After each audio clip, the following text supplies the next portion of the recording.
5 symptômes du cancer des os primaires à connaître. Il est possible que vous ayez déjà entendu parler du cancer des os primaires.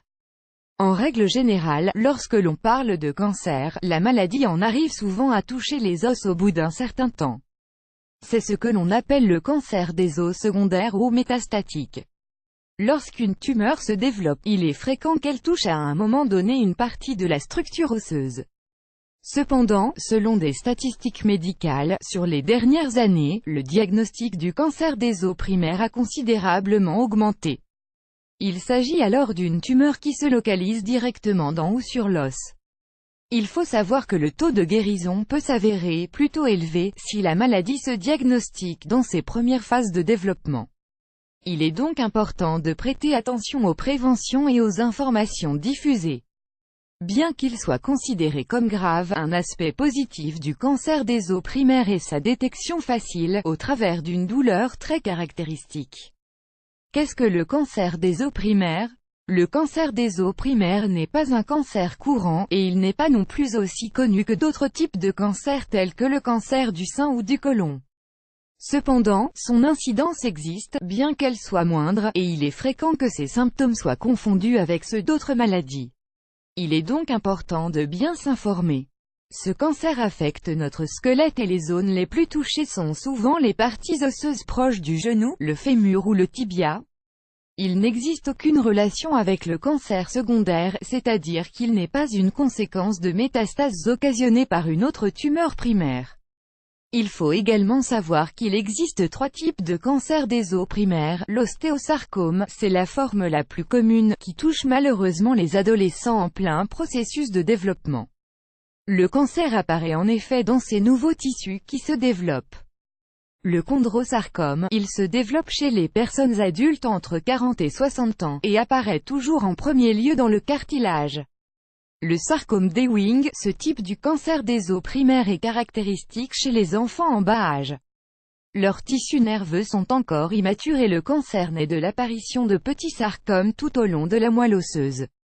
Il faut ajouter que ce type de cancer est généralement héréditaire, il peut donc s'anticiper et il est possible d'obtenir de bons résultats avec des traitements comme la radiothérapie. Les symptômes du cancer des os primaires. Dans cet article, nous allons parler du type de cancer qui peut nous affecter, nous les adultes. Nous allons donc nous focaliser sur le chondrosarcome. Comme nous vous l'avons indiqué précédemment, ces symptômes peuvent être confondus avec ceux d'autres maladies, arthrite, inflammation, ostéoporose. Il est donc important d'avoir en tête les caractéristiques de base des symptômes. Une douleur très localisée. Il y a des jours où nous avons plus mal au genou que d'habitude.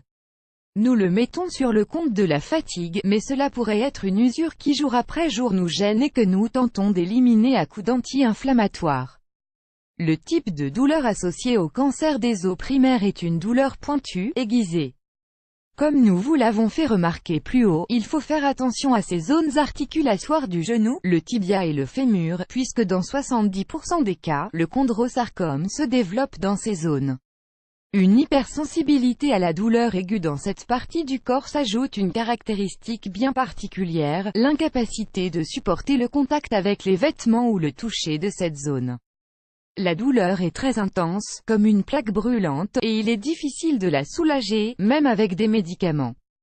Une inflammation caractéristique. Lorsqu'une tumeur apparaît dans l'os, au fur et à mesure qu'elle grandit, elle envahit les tissus qui entourent l'os en lui-même ou l'articulation. Il se produit alors une grosseur caractéristique qui va nous alerter. Ce n'est pas une simple inflammation, lorsque vous la toucherez, vous vous rendrez bien compte que sa densité est différente du gonflement provoqué par l'arthrite. De la fièvre. L'inflammation, l'accumulation du tissu produit par la tumeur, produit en général de la fièvre. Comme vous pouvez le voir, les symptômes sont très clairs, il faut y voir un élément positif qui va nous obliger à nous rendre chez notre médecin rapidement et ainsi traiter la maladie dans ses premières phases de développement. Faites attention à ne pas vous automédicamenter. Il est important de ne pas masquer les symptômes avec des pharmaceutiques, il faut également être conscient de ce qui se passe. De possibles fractures. Les fractures apparaissent à une phase plus avancée de la maladie, lorsque la tumeur a affaibli l'os et a provoqué l'apparition de fissures, ou d'autres lésions plus importantes.